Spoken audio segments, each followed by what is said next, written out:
Serendipias, la ciencia de la cadena SER. Hace 60.000 años que nuestros antepasados abandonaron África en un segundo intento de explorar el mundo. Desde entonces, hicieron falta casi 17 millones de días para que nuestra especie se extendiera por cada continente del planeta.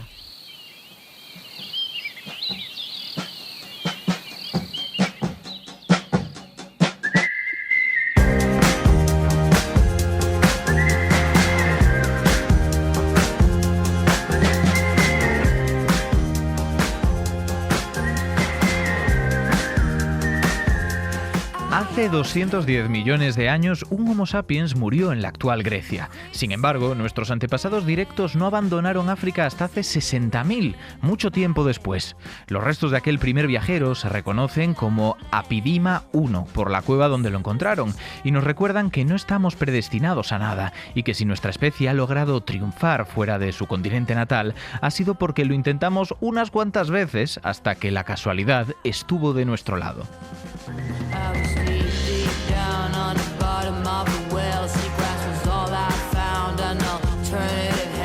Podemos romantizarlo e imaginar que nuestros antepasados eran viajeros empedernidos, impelidos a abandonar sus tierras para alimentar un irrefrenable ansia de descubrir el mundo. Pero eso sería un error, una narrativa propia de nuestras poltronas del siglo XXI en el primer mundo, con Booking, Google Flights y muy merecidos puentes. ¿Acaso fue aquello un viaje? Puede haber viajes cuando el motor es la necesidad de sobrevivir. No somos descendientes de viajeros ni de tercos Homo sapiens hechos a sí mismos. Somos algo más banal y más elegante. Un mono moldeado por la contingencia, el hambre y los trucos de la evolución.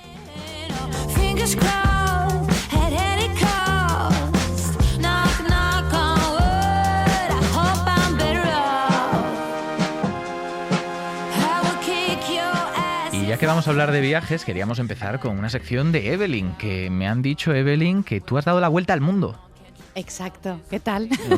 Pues muy intrigado por esto, ¿no? Hay mucha gente que haya dado la vuelta al mundo. Pues sí, la di. Estuve 13 meses viajando y di físicamente la vuelta al mundo. Me Brutal. quedaron muchos rincones del planeta por descubrir. ¿Pero a qué altura? Porque la geometría del planeta hace que dar la vuelta al mundo por el polo norte o el polo sur sea más fácil. No, pues no fue tanto en los polos. Los toqué, casi el del sur. Pero no viajé muchísimo, Increíble, muchos meses. Qué bueno. Y nos traes algo relacionado con viajes, digo yo, ¿no? Pues sí, porque bueno, ya sabes que aunque soy yo un poco salvaje, me gustan mucho los animales. Y entonces mi pregunta siempre es pues relacionado con eso, ¿no? Compararnos un poco con el mundo salvaje, con la fauna y preguntarnos si realmente nos parecemos mucho o poco o qué podemos aprender de ellos. Claro. Y lo que he descubierto es que es verdad que hay personas como yo que somos muy viajeras, pero que los animales también se desplazan. Lo que no sé si la gente sabe las razones que les llevan a moverse, porque las nuestras, ¿cuáles son? Las que el ser humano actual se mueve pues por unas inquietudes, ¿no? Que tiene un descuento en Booking, ¿no? Por ejemplo. Por ejemplo, esa es muy buena, pero por placer, ¿no? Sí, normalmente. A veces también por necesidad laboral o por otras necesidades. Espero que climáticas todavía no, por favor. Esperemos. Esperemos que eso no pase, pero sí que es verdad que nos movemos por muchísimos, pues también por instinto, pero los animales se mueven sobre todo por supervivencia. Claro, tiene sentido. Eso, para encontrar alimento, para reproducirse, para encontrar condiciones pues más favorables a las que ellos necesitan para sobrevivir. Así que he hecho un poco una selección muy complicada de unos grandes viajeros que nos van a sorprender por muchas razones. Vale, empezamos con el primero. ¿Tienes audios para darnos pistas? Sí, claro. Te voy a poner un audio a ver si adivinas de qué animalito te estoy hablando. A ver, parece un aleteo. ¿Puedo? No sé, te voy a decir un colibrí, no sé. ¡Ey! El colibrí vibraría mucho más rápido, pero te has acercado muy bien. Porque no se trata de un colibrí, aunque sí que es un animal muy chiquitín, es una mariposa. ¿Ah? Es una Pues, mariposa. Es una mariposa que ha tomado anabolizantes, ¿eh? Son buenos aleteos. Sí, eso sería sobre todo cuando se calientan, porque las mariposas también necesitan calentar Claro. un poco, sobre todo las alas, porque algunas vuelan mucho.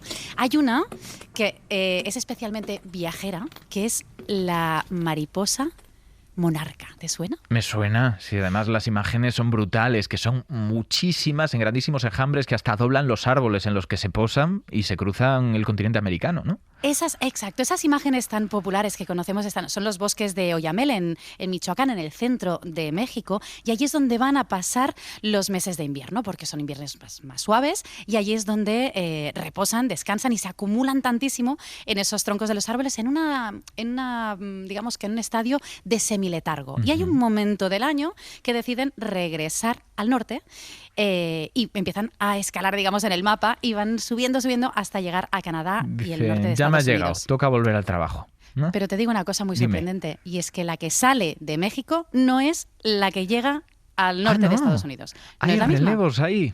Hay relevos generacionales, Claro. porque son las mariposas, digamos casi las tataranietas, las que acaban llegando a destino. Hay una que es la que sale de México, pero a medida que va subiendo, se reproduce y es la siguiente la que va completando el viaje hasta llegar al norte. Pero ¿y luego, cómo ¿qué se pasa allí en el comunican norte? esto? Se me parece impresionante, porque yo puedo entender que un animal nazca en un sitio, vuelva a ese sitio justo antes de morir, pero esto de, no, ¿qué parte del viaje le toca a mi generación? ¿Cómo se ponen Pues de acuerdo? Eso es un misterio. Además, no siempre son las mismas cantidades de generaciones. Hay veces que son 4 o 5 Ostras. generaciones Ajá. las que completan el viaje de su vida. Pero es que lo increíble no acaba ahí, sino que cuando se pasan los meses de verano en esas zonas más nórdicas, pues también pasan algunas generaciones, se reproduce y llega un momento que hay una generación, que en lugar de vivir entre 2 y 4 semanas, que es lo que suelen durar todas, vive mucho más, hasta 6 meses puede vivir. Es la que le 6 llaman meses. la generación Matusalén. Pero estamos Y hablando de esa- 12 veces, 12 o 6 veces más de lo que vive una mariposa normal de esta especie. Sí, tiene algo especial que la convierte en la gran viajera, porque ella sola sigue completa todo el viaje de migración hacia el sur. Es la que Brutal. sigue completa de una sola tirada, de un solo viaje, desde el norte de Estados Unidos y Canadá hasta llegar a esos bosques Y de Oyamel. este tipo nace de golpe, o sea, de repente todas las que nacen de esa generación son súper longevas y hacen el viaje del tirón. Coordinación perfecta, es maravilloso. Increíble, sí. No sé si puedes mejorarlo con otros ejemplos. Bueno, es que hay otra mariposa, porque la gente dirá, ¡guau! Sí, eso nos queda muy lejos, bueno. Pero es que hay una mariposa que también podemos ver en nuestro país, que también hace un viaje, te diría que incluso más largo. ¿Qué dices? Y es ¿Cuál es? muy resistente, porque es la que le llaman la belladona o la mariposa, la Vanessa carduy, perdón, Ajá. se me ha olvidado. La Vanessa carduy, porque se alimenta también de los cardos, y esa hace un viaje por el Sáhara. Así Oye. que imagínate la resistencia. Es capaz de sortear no solamente obstáculos miles, sino resistir temperaturas extremas. Vuela a 1000 metros de altitud y puede sobrevolar, pues eso, zonas tan difíciles como puede ser un desierto. Brutal. Dame más ejemplos, de todos modos. Si nos vamos de las mariposas, ¿qué nos encontramos? Venga, nos vamos de uno muy chiquitito a uno muy grande que vive en el mar. A ver, ahora es el micrófono lo que escucho. Vale. Ya con lo de muy grande que vive en el mar, estamos hablando de ballenas. ¡Ey! Pero una ballena en concreto, que es la gran viajera, es la ballena gris. Estos gigantes migran cada año desde las frías aguas del Ártico hasta la Baja California, que también están en México. Son unos 10.000 kilómetros ida y vuelta. Y todo eso para dar a luz en las aguas cálidas y seguras de esa Baja California. Entiendo la motivación, me parece Sí. lógica. Sí, porque arriba, digamos que el agua es muy fría. Cuando nacen los pequeños, aunque es verdad que las ballenas tienen una buena capa de grasa, pues al nacer no están tan bien protegidos. Así que es mucho mejor que nazcan en unas zonas mucho más seguras, más cálidas. Y además son muy curiosas las ballenas, porque la gente que tiene la suerte de viajar a Baja California para verlas en época de cría, son muy curiosas y se acercan muchísimo a las embarcaciones, pues eso, para curiosear y para chafardear qué es lo que hay por ahí. Me encanta. Vale, pues hemos hablado de insectos, hemos hablado de mamíferos y entiendo que tu tercer ejemplo, por variar, será otra cosa, ¿no? Sí, el campeón de los campeones. Vamos a escucharlo. Soy muy malo con los pájaros. Yo te podría decir que es un periquito y quedarme tan ancho, que entiendo que no, que el periquito no vuela tanto.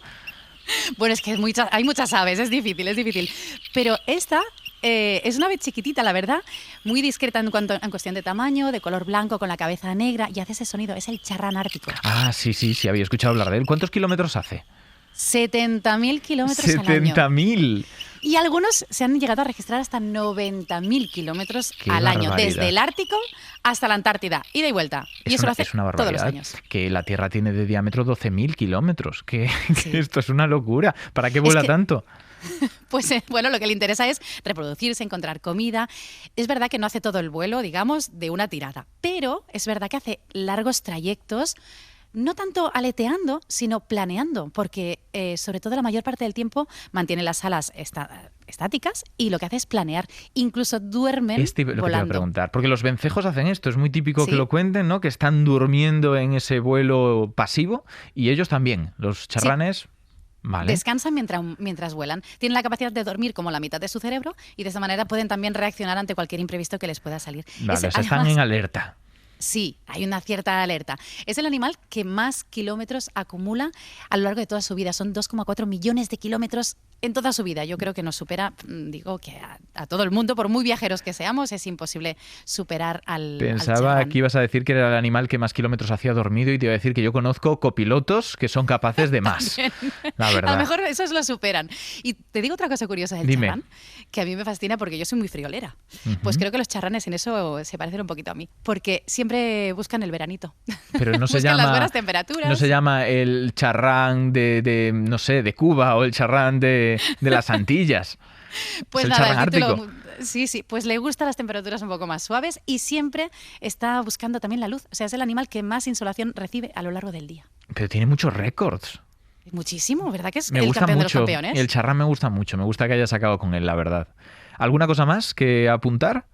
Pues nada, que yo espero volver a viajar pronto Hombre, otra por vez. supuesto, y que nos lo cuentes. Evelyn, Hombre. muchísimas gracias. A vosotros.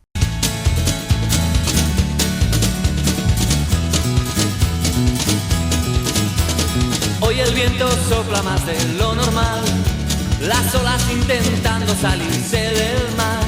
El cielo es gris y tú no lo podrás cambiar. Mira hacia lo lejos, busca otro lugar. Y 100 gaviotas, ¿dónde irán? No sabemos dónde irán, pero hemos estado hablando un rato con Evelyn sobre que si el charrán ártico, que si los animales viajan o no viajan, y vamos a intentar ponerlo un poquito más en contexto, definiendo qué es eso de viajar.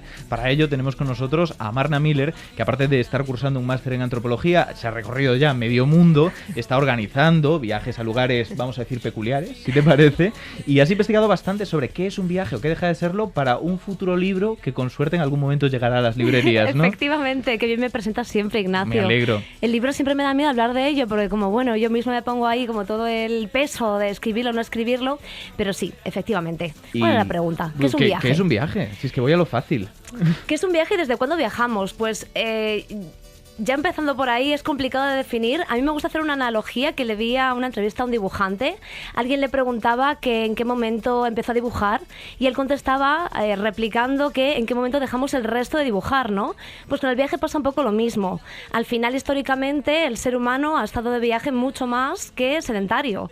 Empezamos a ser sedentarios pues hace 10.000 años con la llegada de la agricultura, con la domesticación de los animales, pero hasta ese punto realmente nuestra historia está 100% relacionada con el movimiento. Claro, la cosa es que ahora mismo cuando pensamos en viajes, pensamos en cogernos un avión, irnos 3 días y volver después de habernos sacado fotos para Instagram, ¿no? Es muy distinto al modo de vida nómada que podíamos estar comparando de origen. Y quiero hacerte una reflexión, pero antes vamos a escuchar una cosa. Tú eres una de esas afortunadas que puede viajar a donde quiera. Sí, señora, ya lo sé. Y a veces os llaman nómadas. Mi madre dice que no tienes dónde vivir, ¿es verdad? No, sí que tengo dónde vivir. Lo que no Estamos tengo- escuchando el tráiler de Nomadland, que estoy convencido que la conocéis, y parte de la fuerza de esta película es que hemos desconectado del nomadismo por completo. Nos resulta algo exótico, algo excéntrico, y como dices, durante mucho tiempo vivimos como nómadas. Ahora mismo vivimos en un mundo donde ya no es que sea raro, es que es difícil, si no decir un privilegio incluso, ser nómada. Se está perdiendo, ¿no? Bueno, sí, no, fíjate, cuéntame. porque también tenemos ahí un auge brutal de la idea de los nómadas digitales. Eso sí. La idea de que las personas que trabajan en remoto puedan trabajar desde cualquier parte del mundo. Y me parece súper interesante porque nómadas siguen existiendo. Otra cosa es que los nómadas vienen muy mal a los gobiernos porque impiden los censos e impiden el control de la natalidad. Pero si tú te vas al Sáhara, si te vas a toda la zona del Sahel, pues tienes a los nómadas fulani, tienes a los tuareg. Existen grupos y culturas que hoy en día siguen moviéndose en busca de recursos, ¿no? En busca de pasto para sus animales, en busca de agua. Y me parece interesante porque los nómadas digitales en realidad también se mueven en busca de otros recursos, ya sea el wifi en la cafetería de Bali o hoteles baratos en el sureste asiático. Pero sigue habiendo ahí como una comparación que me parece curiosa. Es bonita. Y otra cosa interesante alrededor de todo el tema del nomadismo, que tiene también que ver con esto que decía del control del Estado, ¿no? El Estado quiere que seamos sedentarios porque eso permite un control más sencillo de la población. Y por eso, históricamente, los pueblos que han sido nómadas, como los cíngaros, como los romaníes, como los gitanos, claro, a eso voy. Han estado castigados. Lo peor que te puede pasar hasta hace muy poco era el destierro. Entiendo que hay poblaciones que han sido nómadas hasta hace poco y que poco a poco se van perdiendo, que esto también existe, ¿no? Van asentándose, por decirlo así. Van asentándose porque se ven forzados por las circunstancias del mundo contemporáneo y por la presión de los estados. Por eso decía lo del privilegio. O sea, si bien es cierto que está ese nomadismo digital, que es buscando otra cosa, es muy bonita la comparación, me da esa sensación de que algunos pueblos que parte de su... queda muy feo esta palabra, ¿no? Pero nos entendemos, de su esencia o de lo que han considerado propio, era ese nomadismo y ahora están establecidos y ya no se plantean volver a ese otro tipo de vida. Efectivamente. Por una parte hay una cierta nostalgia, de la cual me gustaría hablarte luego. Hay una cierta nostalgia por ese pasado que siempre fue mejor, pero luego, bueno, pues también el sedentarismo tiene sus privilegios y tiene sus cosas buenas y tiene su, bueno, pues puedes aspirar a tener pues una tarjeta sanitaria, poder aspirar a tener una educación para tus hijos, que de otra manera es muy complicada. Claro, cuando hablabas de control de la población no es necesariamente en el mal sentido, es también para poder ofrecer una serie de ventajas. Y quiero que hables de esto que decías, pero antes quiero presentar a Luis Piñero, que lo tenemos aquí al lado, documentalista de viajes y además que también trabaja contigo, que trabajáis juntos en eso de llevar gente a lugares exóticos. Habéis pasado por un montón de países, habéis visto un montón de cosas y Luis, quiero preguntarte primero a ti, pero también que se extienda a Marina, ¿qué habéis aprendido antropológicamente en estos viajes? Bueno, durante todos los viajes que llevamos haciendo juntos, que llevamos simplemente como 1 año y medio, pero yo llevo ya una trayectoria de 8 años viajando por el mundo. Antropológicamente no soy el más indicado para hablar de eso, no he estudiado ningún máster de antropología, no tengo... Pero lo has vivido.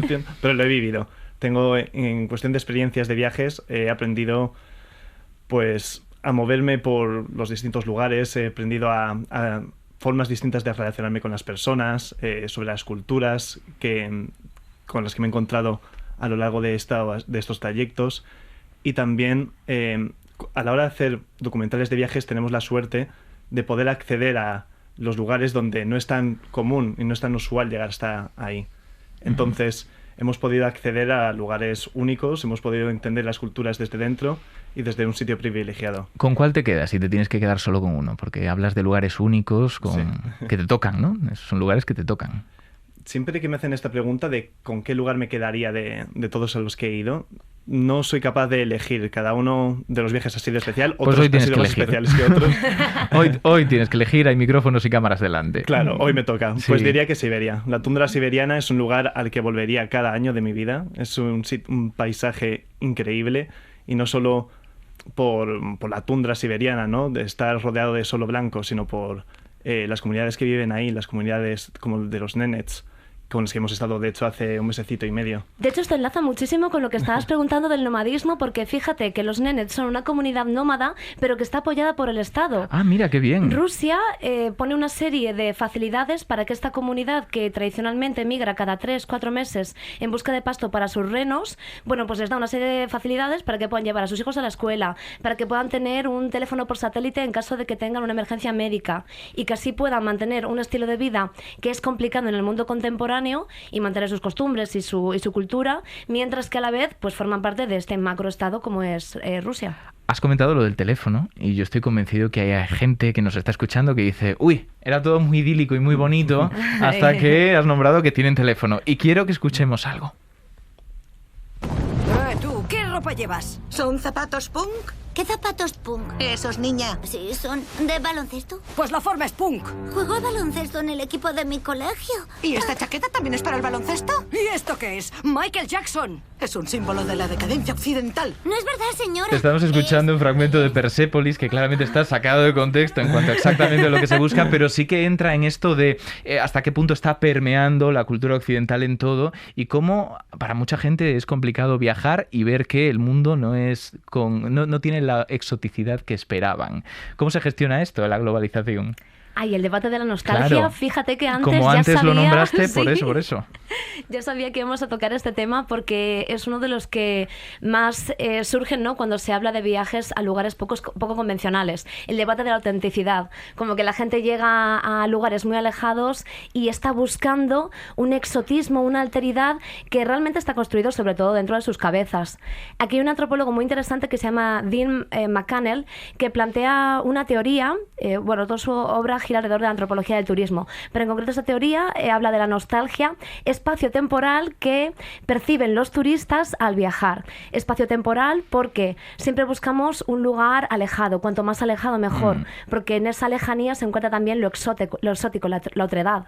Pero también temporal porque existe una nostalgia hacia la idea de que en el pasado las cosas estaban mejor. Tiempo pasado, ¿no? Fue mejor, efectivamente. Y entonces te encuentras manuales de antropología de 1920 que estaban yendo a lo que ahora es Sudán del Sur y es increíble porque incluso en los manuales de aquella época ya hay comentarios de si hubiese venido yo aquí 50 años antes esto estaría mucho mejor. Las cosas estarían más normales, más naturales, más auténticas. Vaya. Entonces ahí hay como una especie de un deseo, ¿no?, por encontrar esa esencia del ser humano que realmente es un espejismo, realmente no existe. Yo veo mucho más interesante el percibir y el apreciar la realidad que tenemos delante, entendiendo que tradición y modernidad son dos continuos, o sea, dos puntos del mismo continuo, y que la modernidad no es mala, ni es algo que tengamos que rechazar cuando estamos viajando incluso a estos lugares exóticos y extraños. Tenemos que apreciar el contexto y por supuesto que va a ser una tribu y van a tener móviles y que los tengan, por supuesto. Prácticamente te vas a encontrar una camiseta de Caja Rural a poco que te descuides, ¿no? Luis, quiero preguntarte por eso, porque tú que estás detrás de una cámara en muchos de tus viajes, cuando nosotros vemos fotos, no tuyas necesariamente, ¿no?, sino de otros, no solemos ver esto. Me da la sensación de que hay fotógrafos que apartan esos objetos que podemos considerar triviales para nosotros occidentales y que en realidad estarían en su día a día, que no plasman la realidad de forma honesta, ¿no? Sí, exactamente. Al final yo creo que todo aquello que sea tradicional o que lleve a la idea de lo que te imaginas que es ese lugar es lo que a la gente le gusta llegar a ver y también es lo que vende mejor. Quítate el Rolex, ¿no? Exactamente, es un poco así. Sí, yo estaba pensando en esto ahora mismo en India, que es un país al que he acudido mucho, he estado como 9 veces creo ya, y desde que fui la primera vez, que fue en 2016, ha habido unos cambios increíbles, ¿no? Por ejemplo, me acuerdo de Benares, que cuando fui estaba el paisaje, la ciudad antigua de Benares estaba sin tocar. Y ahora mismo hay edificios nuevos, está mucho más recogido, mucho más limpio, el aire está mucho más limpio también, no se respira tanta polución. Entonces esa idea que tenía de Benares o incluso de India ha ido cambiando. También las personas tienen, pues por supuesto, ahora tienen todo el mundo un smartphone, todo el mundo se hace selfies. Pero años atrás en Benares, que es la ciudad más sagrada para los hindúes, existían los fotógrafos de la muerte, que son fotógrafos que tenían su cámara compacta, entonces hacían una foto a una persona, al muerto, con sus familiares, para que tuviesen una última foto con el muerto antes de que se incinerase. Claro. Pero claro, ahora mismo esa profesión se ha perdido porque ya todo el mundo tiene un smartphone para hacerse una selfie con su familiar fallecido. Muy india esto también, te digo. Estaba imaginándome también, sí, una carpeta en el álbum de fotos, ¿no?, de los familiares que, dejando temas truculentos aparte, hay una cosa que me gusta mucho de vosotros y es que cuando hablamos de estas cosas no me da la sensación de que tengáis en casa un mapa con los países que habéis visitado y los vayáis tachando. Es otra forma de viajar. Porque hay gente que colecciona países y que no se plantea que incluso aquí en España hay cosas que ver. Y por eso quiero hacer puente, porque tenemos aquí también con nosotros en la tertulia a Óscar San Isidro, que es paleontólogo y profesor de la Universidad de Alcalá y autor del libro Dinoguía. La gente dirá, paleontólogo, ¿qué tendrá que ver con esto? Pero el libro Dinoguía, que lo tenemos ahí, nos lo responde. Has hecho una guía de viajes por la península que tiene que ver con la paleontología. Exactamente. Es un poco un 2 en 1. Por una parte tiene un toque de libro infantil, ilustrado y demás, donde se explican pues todos los animales, no solo dinosaurios, también mamíferos que habitaron la península hace muchos millones de años, y hablo de millones de años como casi sacos de patatas, porque es una escala temporal incomprensible casi para nosotros. Y por otra parte es una guía de viajes, como has comentado. Esta guía de viajes pues, nos lleva desde las costas de Portugal, con sus huellas de grandes dinosaurios, el norte de España, bueno. Asturias. Teruel tiene un patrimonio riquísimo en dinosaurios, no solo en huellas, también en restos directos, en fósiles. Cuenca, por supuesto. Bueno, tenemos un patrimonio riquísimo, la verdad.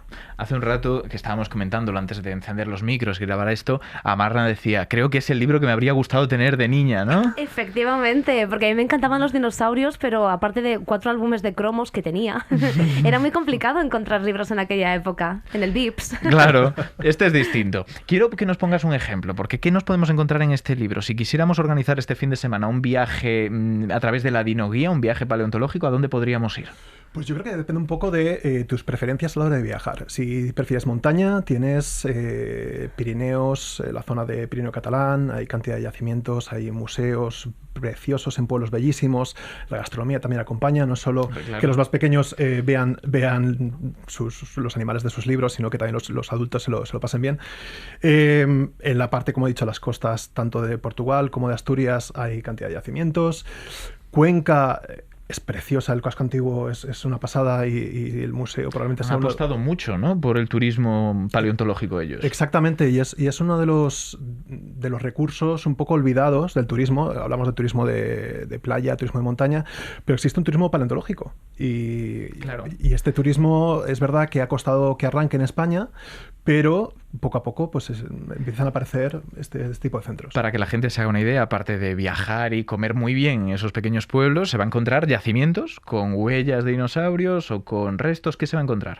Eso es, pues los restos probablemente estén pues alojados en museos, detrás de vitrinas y demás, y el 90% diría yo de los yacimientos visitables al aire libre son de huellas de dinosaurio. Eso te iba a preguntar, porque hablas de yacimientos visitables al aire libre y yo me he encontrado, recuerdo que cuando era pequeño ocurría incluso más, que llegabas, aparcabas tu coche, te encontrabas el yacimiento y aquello estaba sin ningún tipo de control. Prácticamente podrías hacer la croqueta sobre las huellas de dinosaurio y nadie te diría nada. Sí, sigue así. ¿Esto no te preocupa un poco? Sí y no. Me preocupa hasta cierto punto. Es decir, el problema es que es muy complicado el conservar todas esas tensiones. Por suerte, por desgracia, tenemos muchísimos yacimientos de huellas de dinosaurio. Y proteger todos ellos como se debe, o como es desde un punto de vista económico prácticamente imposible. Entonces, ahora vienen las buenas noticias. Cuando se formaron estas planicies de fango a lo largo de las cuales se paseaban los dinosaurios y demás, no solo se pasaron una vez, se pasaron miles de veces. Y tenemos capa tras capa tras capa de fango con huellas y huellas y huellas. Entonces, en muchos yacimientos se erosiona la capa superficial y empiezan a aparecer huellas en capas. Es como los rollitos de pelusas de la ropa, que cuando gastas uno quitas el siguiente. Y viene el siguiente, pues funciona un poco así. Fantástico. Voy a haceros una última pregunta, si os parece, y es ¿a dónde os gustaría ir si pudierais elegir un lugar al que viajar, que tengáis pendiente? ¿Cuál elegiríais? Porque me gusta conocer también esa parte humana. Luis, empezamos contigo. Yo claramente Somalia, pero porque lo veo tan inviable ahora mismo que es lo que me encantaría conocer. O sea, sería por una limitación social ahora mismo que te gustaría... Vale, está bien. De todos modos, lo de Siberia. Volver a Siberia me parece muy buena idea teniendo en cuenta el cambio climático. Hay que aprovecharlo antes de que eso cambie por completo.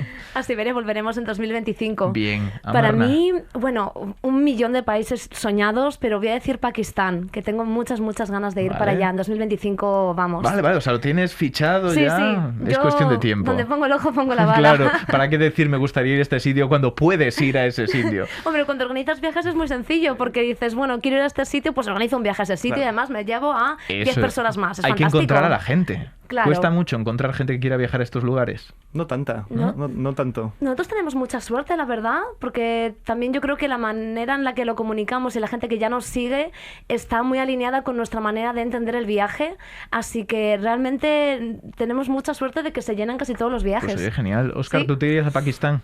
Yo me iría a Pakistán, sí. He estado en algún sitio así peleagudo y me encanta, la verdad. Yo elegiría las tierras altas de Etiopía, porque he estado varias veces en el país, pero no he podido salir de la capital. O sea, nosotros hacemos viaje, vente con nosotros. Por favor, ya me pusiste en contacto. La maravilla de Serendipias. Danakil. Por ejemplo. Me encanta, qué maravilla. Pues vamos a aprovechar que habéis hecho match en eso, vamos a acabar con la tertulia y os quedáis charlando y organizando viajes, ¿os parece? Fantástico, Muchísimas gracias por haber venido. Muchas gracias. Muchas gracias a ti. Serendipias, con Ignacio Crespo. Y llega Mario con su sección de noticias y sus bromas. No, poca broma. ¿Poca broma? De hecho, te voy a pedir que nos respetemos y que haya paz, porque si no te voy a tener que meter un viaje. No ha sido el mejor.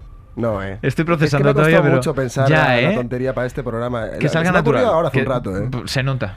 Que no hay un trabajo. Prometo hacerlo mejor por favor. el próximo programa. ¿Qué traes? Es que también sabes qué pasa, que yo estoy preocupado, Ignacio, porque acabo de volver de pasar unos días en Gambia, que no sé si te lo he contado, que he estado en Gambia, ¿sabes? Suena. Y en total me he metido unos 8.000 kilómetros entre pecho y espalda. Y acabo de enterarme de que los animales que más migran viven menos. Y yo no me quiero morir, ¿sabes? Resulta que en un estudio de Nature Communications se analiza el gasto energético que le supone la migración a muchas especies. Y este estudio ha descubierto que en general es tan grande que a los animales que migran mucho no les ha quedado más remedio que apostar por vidas cortas y rápidas. Vamos, que crecen rápido, se reproducen pronto y mueren jóvenes, priorizando la reproducción sobre la supervivencia, como Kurt Cobain, más o menos, ¿sabes? ¿Es tu caso también? ¿Estás en ese punto? De momento no. Vale. Lo primero, sí. Lo segundo o tercero, de momento no. Ya veremos. Y esto significa que las especies migratorias son en general más vulnerables a los cambios y es más fácil que se extingan. De hecho, te voy a dar un dato. El 22% de las especies migratorias están amenazadas. La evolución no quiere que viajemos, Ignacio. Es que es muy cansado. Es muy cansado, pero está de moda, ¿eh? Le hemos llevado a la contraria a la evolución a tope. Total, pero como con tantas otras cosas al final, quieras que no, ¿eh? Cuéntame, ¿qué más tienes? Te cuento también que es que no te estaba escuchando lo que has dicho, la verdad, porque estaba recordando mi viaje. ¿Es que te he dicho que he ido a Gambia? No me suena. No, pues sí, he estado unos días en Gambia. Es que ahora estaba allí mentalmente y resulta que las ratas también pueden viajar con la imaginación. No es que yo me quiera comparar con una rata, pero es que pueden también. Un artículo publicado hace poco en la revista Science cuenta que los roedores pueden imaginar lugares donde han estado y situarse mentalmente en ellos. En este estudio se colocó a las ratas en una cinta de correr y se proyectó ante ellas imágenes de realidad virtual. Las ratas imaginaron moverse por entornos previamente explorados, mientras un dispositivo capturaba la actividad de su hipocampo, una región cerebral clave para la memoria y la imaginación. No podemos asegurar que su experiencia sea idéntica a la nuestra porque nos empanan pensando en las vacaciones, pero me ha valido para recordarte que sí, te he visto el truco. Me he imaginado también a una rata un viernes diciendo qué día más duro y qué viaje más bueno me pegué, ¿verdad? Qué ganas tengo de estar otra vez comiéndome un quesito. Eso es, ¿sabes? Las ratas comen queso, ¿no? Sí, ¿no? No. Para el próximo programa hablamos de ello. Es la referencia que tengo. Y tienen un agujerito así en la pared por la que entran y salen, ¿no? Así todas las ratas vienen de serie. Claro. Mario, muchas gracias. Muchas gracias a ti, Ignacio. Hasta la próxima. Imagina que nos despojamos de nuestras mochilas. Ser libre de todo, libre hasta de ti, hasta de ti. Si confías. Y estamos escuchando un ejemplo más de canciones que hablan de viajes como libertad. Es una analogía típica, ¿no? Sí, de Rosalén es esta, ¿no? Sí. ¿Tú lo relacionas con eso? ¿Tú cuando viajas dices, qué libre estoy? Bueno, la verdad es que cuando tengo que viajar por trabajo como hoy, de libre nada. De hecho, vengo de un viaje ahora mismo y el sábado me voy a México también a trabajar, así que... Y mientras tanto trabajando aquí... Ya ves, yo estoy multitasker últimamente. Venga, ¿y qué nos has traído? ¿Quién va a competir en nuestro Inventatlón de esta semana? Pues vamos a preguntárselo a Julio.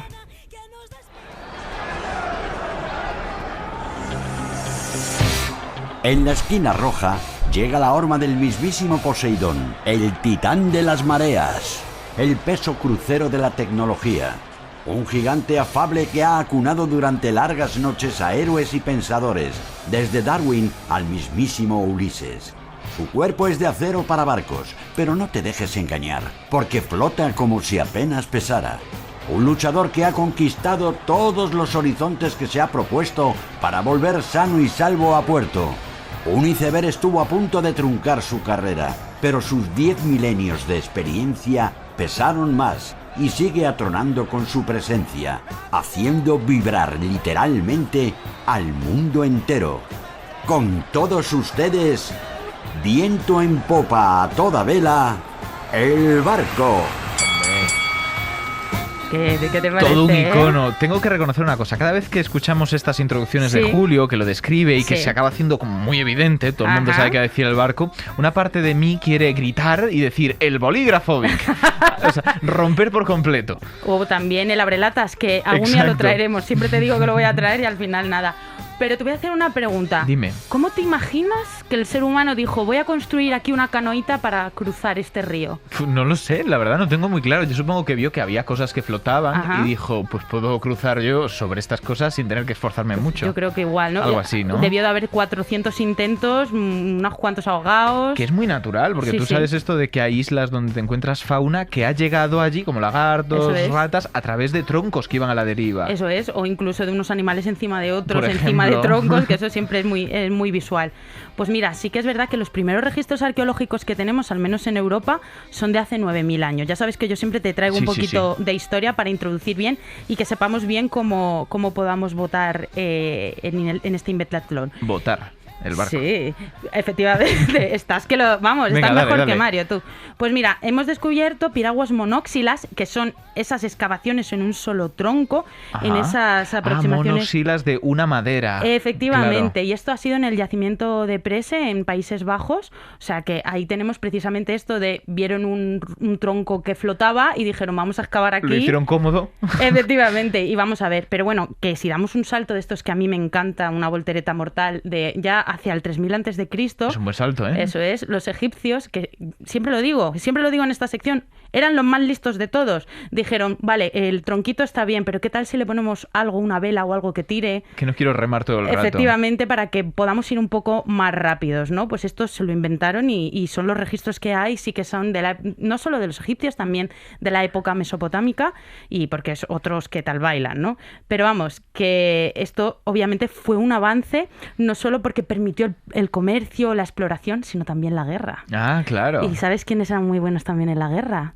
¿Los romanos? Y los vikingos. Hombre, claro. Es que además fue clave para los vikingos. Tenían una ingeniería naval brutal. Efectivamente, porque es que las barcas o los barcos que tenían eran muy alargados, entonces les hacía ser muy rápidos y además eran súper resistentes. Pero vamos, que en general hasta el siglo XIX los barcos pues serían así, de madera, propulsados con remos, velas y obviamente pues eso, también se mejoraría la navegación a través de el invento de las brújulas. O sea que lo tenemos todo. Pero hoy es barcos. Hoy es barcos. Hoy no vamos a ir con las brújulas y no creo que lo traiga. Pero bueno, entonces, estos barcos de vapor, pues bueno, revolucionaron absolutamente todo.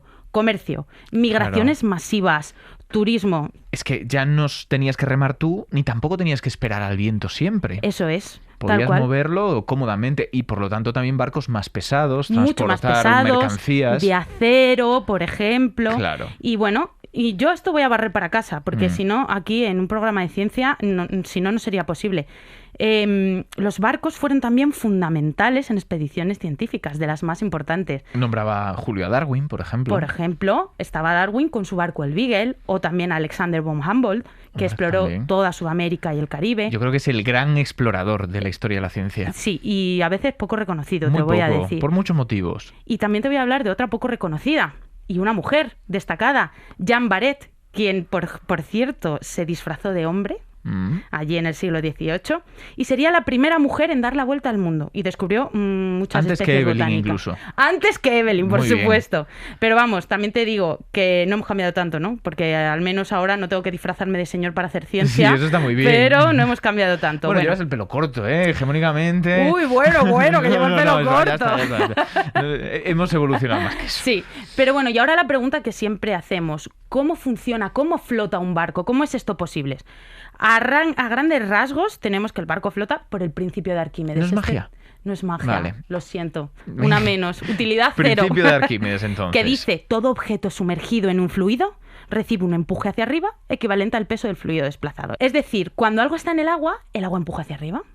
Este empuje depende de cuánto espacio ocupa la parte sumergida. Es decir, cuánta agua al final mueve, ¿no? Si el empuje del agua es lo suficientemente fuerte para levantar el peso del objeto, ¿qué va a pasar?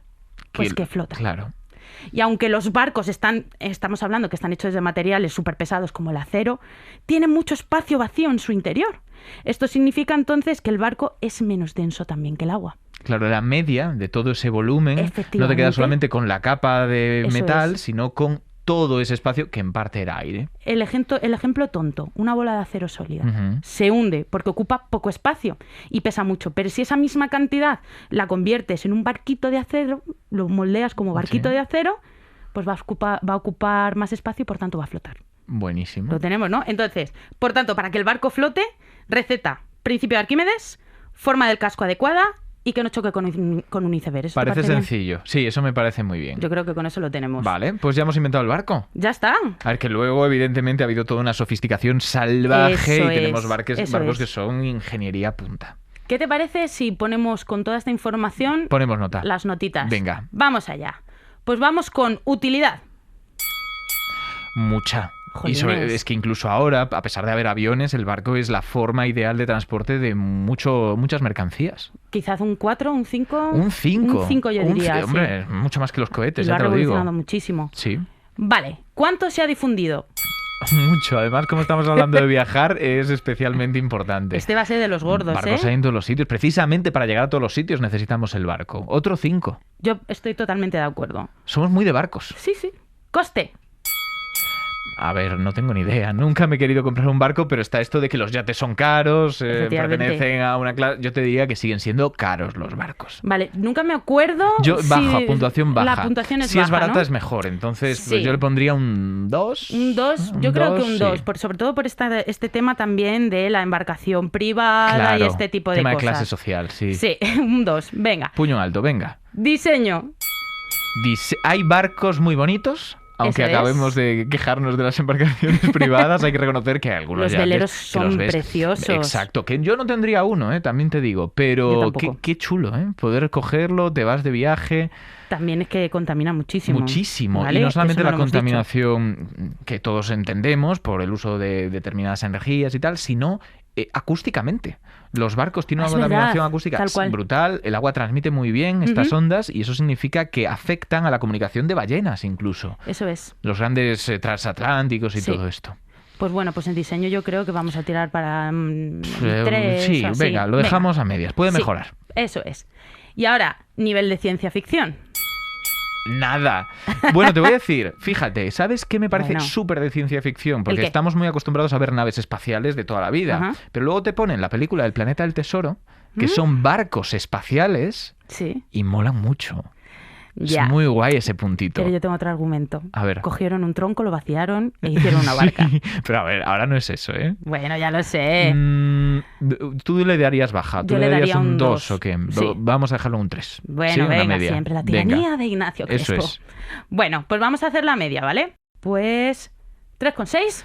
3,6, que es lo mismo que sacó el microondas. Efectivamente, se queda en tercer puesto con el microondas. Tercer, cuarto puesto de 6. No está tan bien. Yo pensaba que iba a estar mucho más alto. Ya, la verdad es que sí, es que la ingeniería genética fue una trampa mortal. La ingeniería genética quedó ahí, sí. Entonces está por encima de la ingeniería genética ahí. Y está el cohete también por encima de estos. Claro. Bueno. A ver si traigo otro más complicado la próxima. A ver, el abrelatas. Bueno, a ver cómo lo dejamos. Me parece bien. Recojo la propuesta. Gracias, Amanda. A ti. Moure oye voces.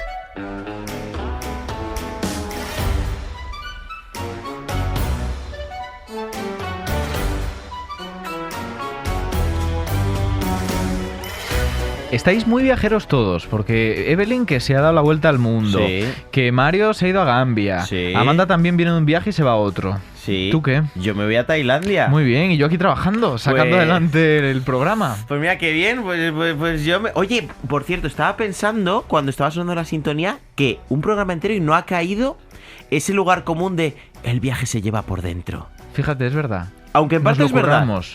Yo te voy a decir... ¿Vas a intentar vendérmelo? No va de solo el consultorio, pero el viaje o los viajes más fuertes que he hecho es hacer una obra de teatro entera. Me parece muy intenso. Eso es un viajazo. No lo voy a decir bien, pero voy a decir muy intenso. Pensaba que decir los viajes más fuertes que he hecho han sido con sustancias. Y me alegra no, quita. Hombre, es que realmente yo creo que si fuera el caso me lo venderías así. No, quita. No vamos a hacer apología de esas cosas. No, para nada, en absoluto. Y menos del turismo de ir a drogarse, que bueno. No, eso tampoco. Bueno, las preguntas. Vamos con las preguntas. Sí. Hola, compis de Serendipias. Oli. Mira, me encanta viajar, pero siempre me cago viva, la verdad. O sea, en Marruecos, en Tailandia, en Perú, siempre que hago un viaje chulo, se me estropea por la cagalera y tengo que pasarme las vacaciones a base de Fortasec.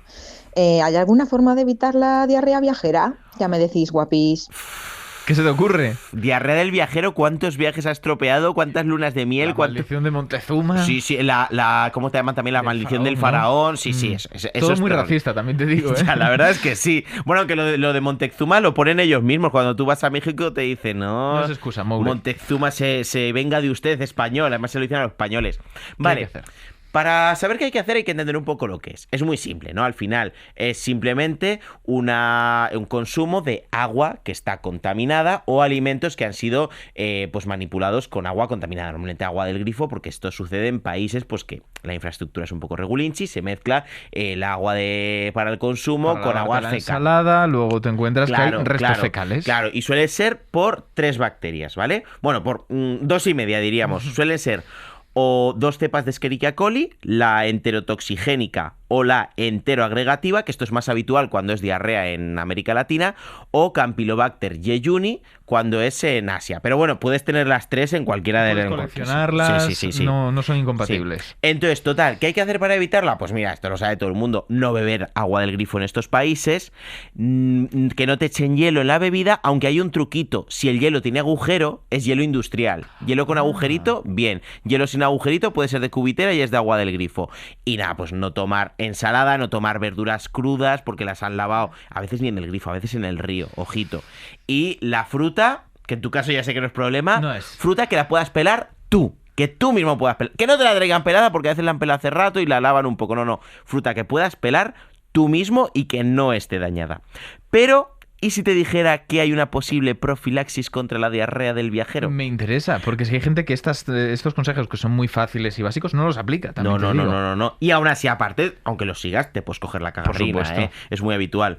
Ojo, el subsalicilato de bismuto, que es un medicamento que se suele conocer como bismuto rosa y que se usa para la indigestión, digestiones pesadas. Lo usa también mucho gente que tiene colon irritable, y esto simplemente, la dosis que se suele usar cuando la tripa está un poco pesada, que es como un vasito de un jarabe, esto que es como un vasito, esa dosis tiene actividad bactericida y puede, ojo, disminuir entre un 35 y un 40% las posibilidades de cogerte diarrea del viajero. Os acabo de salvar un viaje. Desde luego que sí, que nadie se automedique, también aprovechamos para decirlo. Sí. Pero bueno, y luego también importante, mucha gente confía en los probióticos, dice, me llevo probióticos y ya está. Ojo, que de probióticos hay más cepas que... Uy, que le he dado una toña ahí al micrófono. Te has puesto nervioso. De probióticos hay muchas cepas y hay muy pocas en las que haya evidencia científica de que prevengan la diarrea del viajero. Entonces, si compráis probióticos para un viaje, solamente hay evidencia científica si es con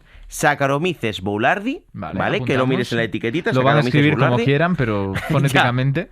O una mezcla de Lactobacillus acidophilus y estoy fatal, y mira que estos son fáciles. Bifidobacterium bifidum. O sea, fíjate que además estos son de los que te encuentras a veces en yogures y similares. Hombre, sí, los Bifidobacterium y los Lactobacillus son típicos del yogur. Pero ya os digo, mirad en la etiqueta que tengan estas cepas, porque si no, no hay evidencia científica que prevengan.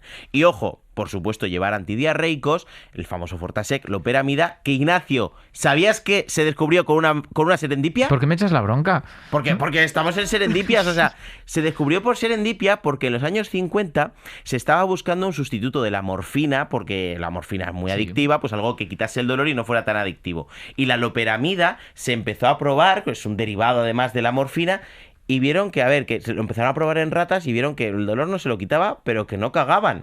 Entonces empezaron a investigarlo y se vio que funcionaba como antidiarreico. Es verdad que esto pasa con los opioides, que afectan al tránsito intestinal. Te quedas atascadito, ¿no? Pues oye, benditas investigaciones. Me ha gustado, pero yo sé que tienes más cosas preparadas. Sí, tengo otra pregunta, muy chula además. Hola Ricardo, pues voy a ir a Tailandia el mes que viene y estoy viendo que hay un montón de santuarios y orfanatos de elefantes.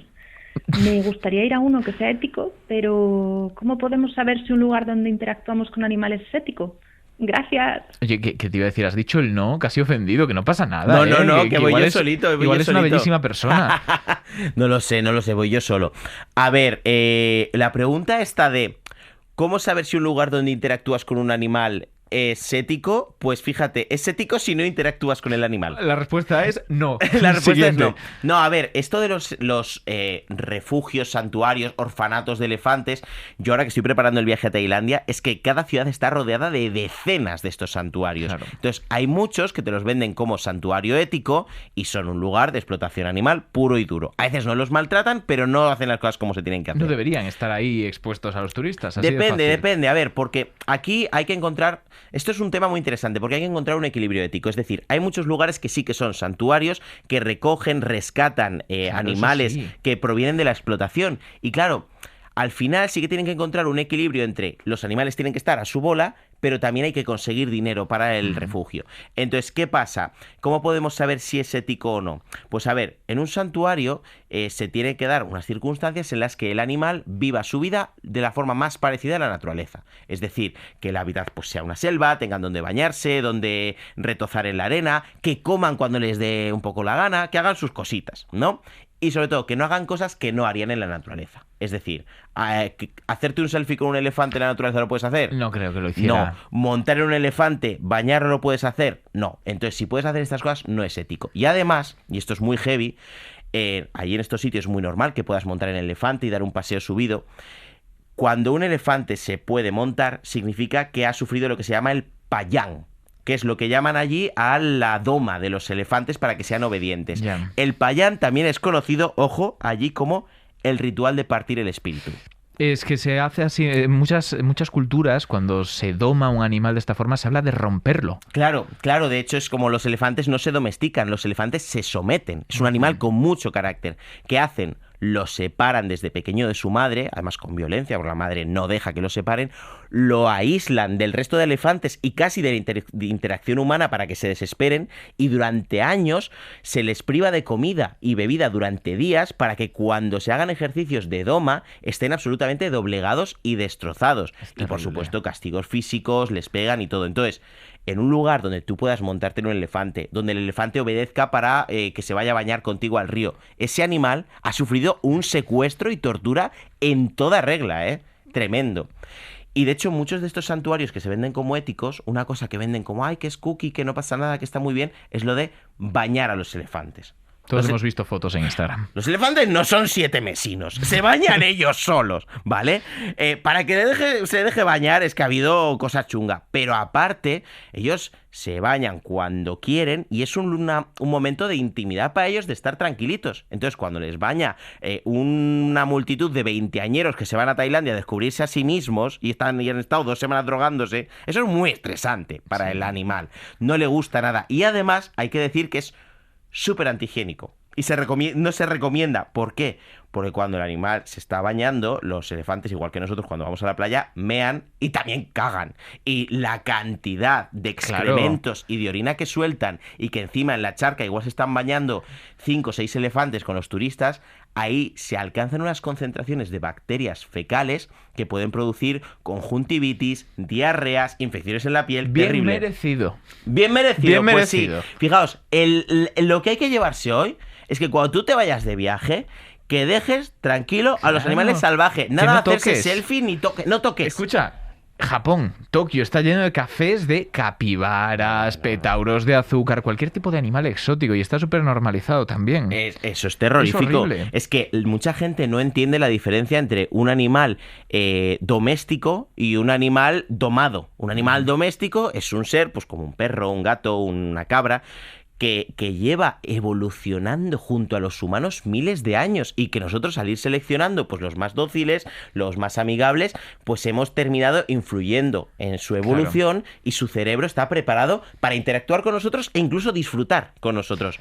Pero un elefante, un tigre, una nutria, no, es un animal salvaje que está sufriendo cuando está contigo y cualquier día te arranca la cara. Que se acerquen al tigre si quieren. Pues sí, a ver si les comenteros. Entendemos que pueden no conocer esta situación, ya lo has explicado, pero la respuesta, en resumidas cuentas, es no lo toques. Muchísimas gracias. No lo toques y no os hagáis selfies con monetes ni otros animales. Muchísimas gracias, Moure. Gracias a vosotros.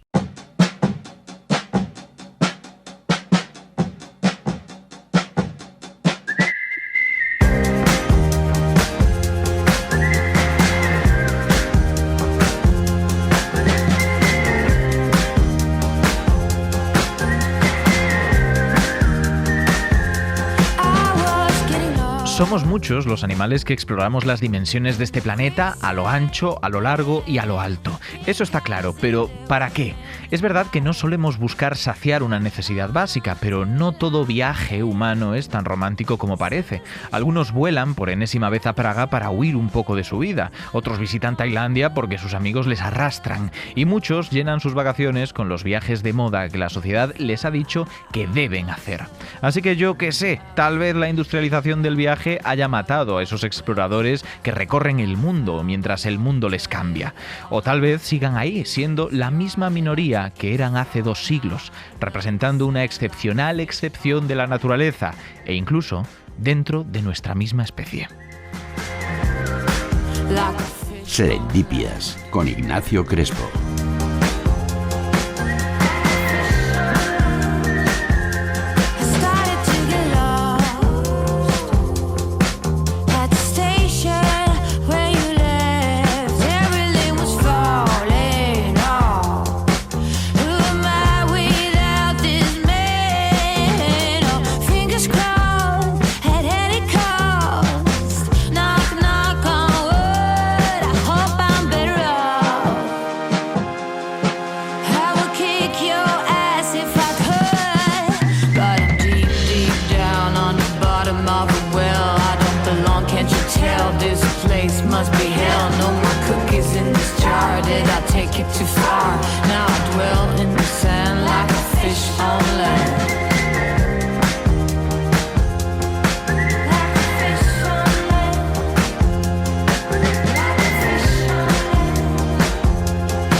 Take it too far, now I dwell in the sand like a fish on land. But I'm deep, deep down on the bottom of a well. I don't belong, can't you tell? This place must be hell. No more cookies in this jar.